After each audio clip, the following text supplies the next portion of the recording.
పెట్టుబడుల ఆకర్షణలో దేశానికే ఆంధ్రప్రదేశ్ దిక్చూచిగా మారిందా అంటే ఎస్ అవుననే సమాధానం వస్తుంది. ఇదేదో డబ్బా కొట్టడానికో సెల్ఫ్ డబ్బా కొట్టడానికో టీడీపీ నేతలో లేకపోతే కూటమి నేతలో చెప్తున్న మాట కాదు. బ్యాంక్ ఆఫ్ బరోడా ఒక కథనాన్ని అయితే ప్రచురించింది. ఆ కథనాన్ని ఆధారంగా చేసుకుని ఆ ఇంటర్నేషనల్ లెవెల్లో ఫేమస్ అయినటువంటి ఫోర్బ్స్ పత్రిక ఆ కథనాన్ని ఉటకిస్తూ తాను కూడా ఒక కథనం రాసింది.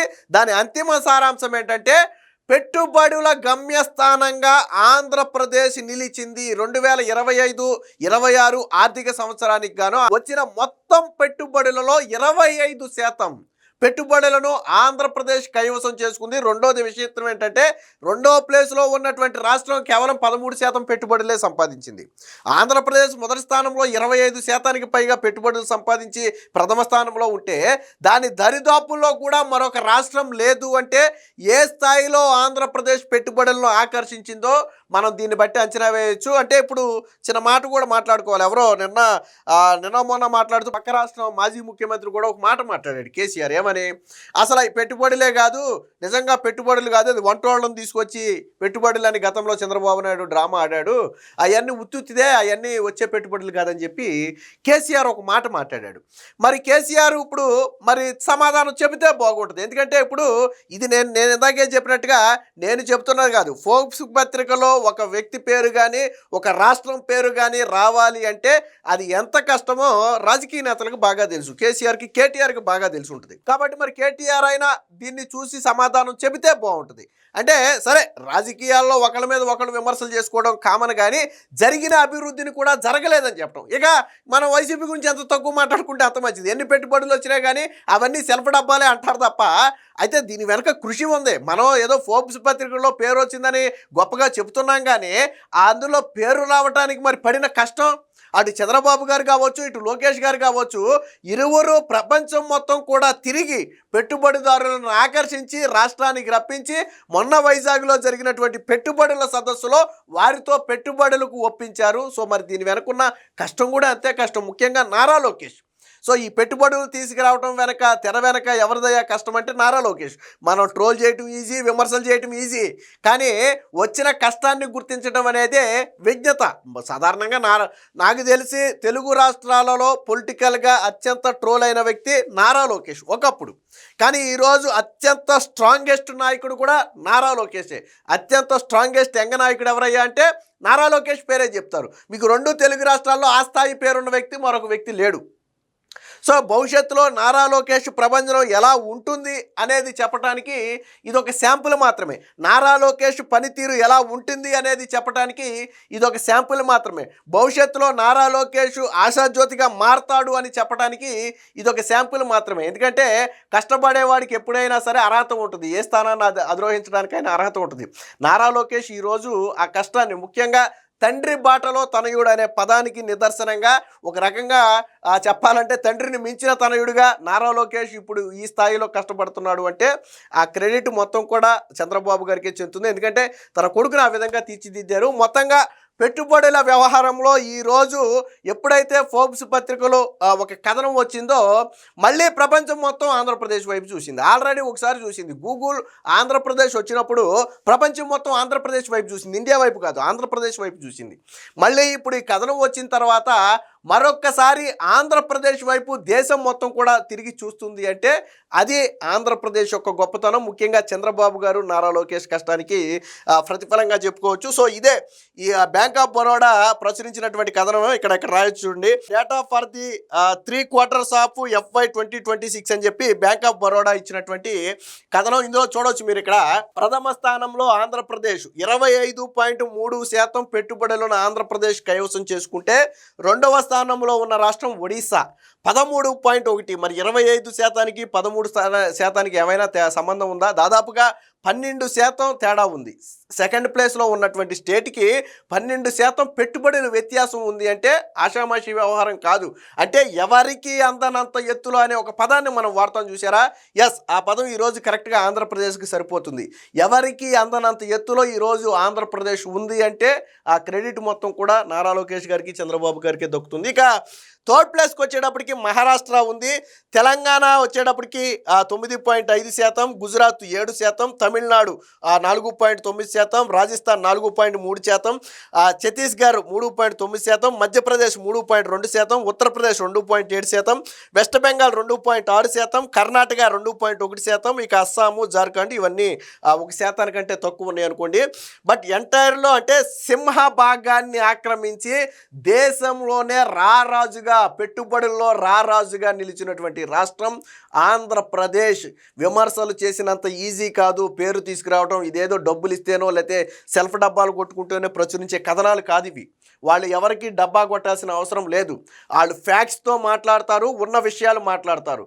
సో దీనికి సంబంధించి బిజినెస్ స్టాండర్డ్స్లో కూడా ఒక కథనం వచ్చింది, ఒకసారి చూద్దాం. సో బిజినెస్ స్టాండర్డ్స్ ఇందులో ఒక ఆర్టికల్ వచ్చిందంటే దానికి ఎంత క్రెడిబిలిటీ ఉంటుందనేది ఇన్వెస్టర్స్కి బాగా ఐడియా ఉంటుంది. సో ఇందులోనే ఆంధ్రప్రదేశ్ గురించి కూడా ఒక ఆర్టికల్ ఇచ్చారు చూడండి. ఇక్కడ Andhra corners 25.3% of FY 2026 investments అని చెప్పి ఇక్కడ ఒక కథనాన్ని, అంటే బిజినెస్ స్టాండర్డ్స్ పత్రికలో ఆంధ్రప్రదేశ్ అగ్రగామిగా నిలిచింది, పెట్టుబడుల్లోనే దేశంలోనే అగ్రగామిగా నిలిచింది, పెట్టుబడుల గమ్యస్థానం. ఎంటైర్ ఈ కథనం యొక్క సారాంశం ఏంటంటే పెట్టుబడుల గమ్యస్థానంగా ఆంధ్రప్రదేశ్. అంటే ఈరోజు ప్రతి 10 ఇన్వెస్టర్లలో దాదాపుగా 5 మంది ఇన్వెస్టర్లు ఆంధ్రప్రదేశ్ వైపు చూస్తే మిగతా 5 మంది దేశం మొత్తం గురించి చర్చిస్తున్నారు. అంటే ప్రతి ఇన్వెస్టర్ కూడా మొదట ఆంధ్రప్రదేశ్ను చూసిన తరువాతే ఇతర రాష్ట్రాలు చూడాలి అనుకుంటున్నారు తప్ప వాళ్ళ మొదటి ప్రయారిటీగా ఆంధ్రప్రదేశ్ ఉంటుంది అనేది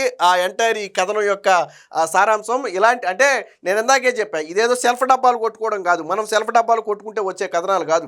ఇదే పత్రికల్లో గతంలో ఈ ఫోర్బ్స్ పత్రికల్లో కావచ్చు లేదా వీటిల్లో కావచ్చు గతంలో ఒక ఆర్టికల్ వచ్చింది, జగన్ గురించి కూడా ఒక ఆర్టికల్ వచ్చింది. ఏం ఆర్టికల్ వచ్చిందో తెలుసా?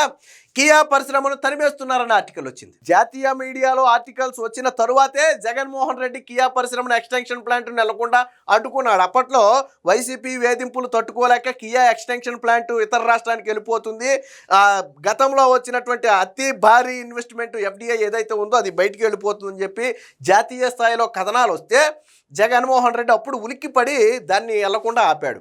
సో వాళ్ళ గురించి ఆ విధంగా వస్తే చంద్రబాబు గారి గురించి ఈ విధంగా వచ్చింది. So both are not same అనే పదాన్ని మనం ఇక్కడ చాలా స్పష్టంగా వాడుకోవచ్చు. సో దీనికి సంబంధించిన మరొక కథనం కూడా ఉంది, ఒకసారి చూద్దాం. పెట్టుబడుల్లో ఏపీ టాప్, దేశంలోకి వచ్చిన పెట్టుబడుల్లో 4వ వంతు ఆంధ్ర రాష్ట్రానికే. బ్యాంక్ ఆఫ్ బరోడా నివేదిక, ఫోర్బ్స్ ఇండియాలో కథనం.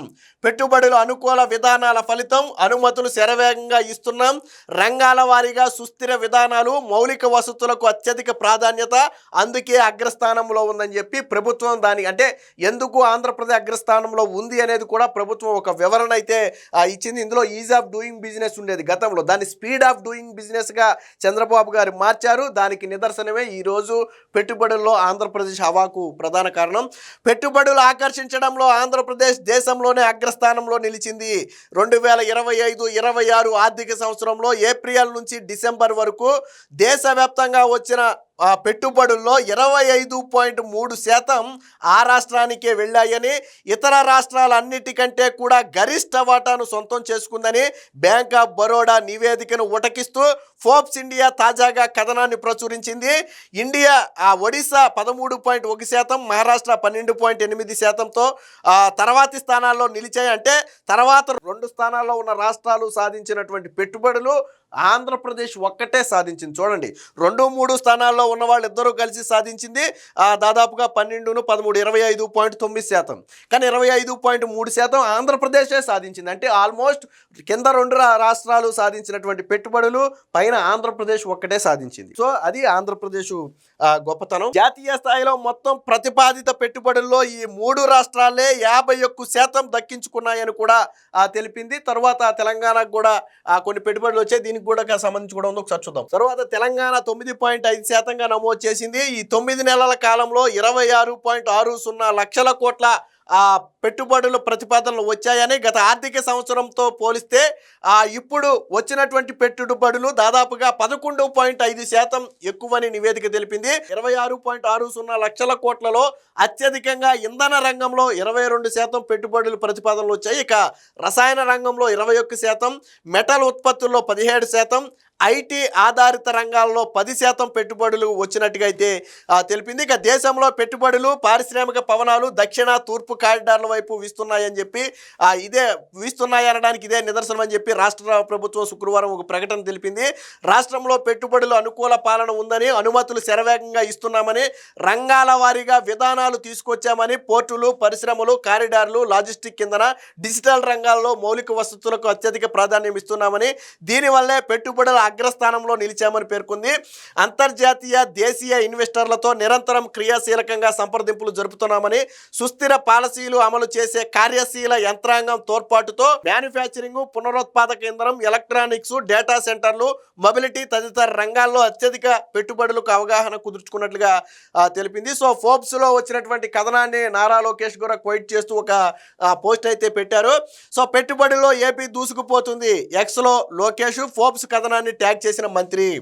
ఏపీ పెట్టుబడి లక్ష్యాన్ని అందుకోవటం కాదు, పెట్టుబడుల సాధనలో దూసుకుపోతుంది, స్పీడ్ ఆఫ్ డూయింగ్ బిజినెస్ అంటే ఇదే అని మంత్రి లోకేష్ శుక్రవారం ఎక్స్లో పోస్ట్ చేశారు. పెట్టుబడులను రాబట్టడంలో దేశంలోనే ఏపీ టాప్లో నిలిచిందంటూ ఫోర్బ్స్ ఇండియా ప్రచురించినటువంటి ఆ కథనాన్ని అయితే నారా లోకేష్ ట్యాగ్ చేయడం జరిగింది. సో ఇది అంటే సాధారణంగా ఇదే మనం చెప్పామనుకోండి, లేదా టీడీపీ కూటమి నేతలు ఎవరైనా దేశంలోనే అత్యధిక పెట్టుబడులు మనకు వచ్చాయి అన్నాం అనుకోండి, వెంటనే వైసీపీ బ్యాచ్ తయారవుతారు. ఏమని, కొట్టుకోండి, సెల్ఫ్ డబ్బా కొట్టుకోండి అని చెప్పి వాళ్ళు తయారవుతారు. మరి ఇప్పుడు చెప్పింది మనం కాదు, ఎవరు చెప్పారు? ఫోర్బ్స్ ఇండియా పత్రిక చెప్పింది, బిజినెస్ స్టాండర్డ్ పత్రిక చెప్పింది, బ్యాంక్ ఆఫ్ బరోడా లాంటి సంస్థలు చెప్పాయి. మరి ఇది డబ్బా కొట్టుకోవడం కాదు కదా.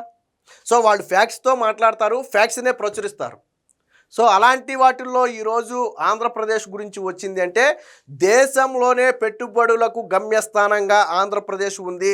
పెట్టుబడుల సాధనలో మిగతా రాష్ట్రాలు ఆంధ్రప్రదేశ్ను ఆదర్శంగా తీసుకునే స్థాయికి ఈరోజు ఆంధ్రప్రదేశ్ ఎదిగింది అనటంలో ఎటువంటి సందేహం లేదు. ఈ మొత్తం క్రెడిట్ కూడా అటు ముఖ్యమంత్రిగా ఉన్నటువంటి చంద్రబాబు గారికి, అలాగే ఐటీ మినిస్టర్గా ఉన్నటువంటి నారా లోకేష్ గారికే చెందుతుండటంలో కూడా అతిశయోక్తి కాదు.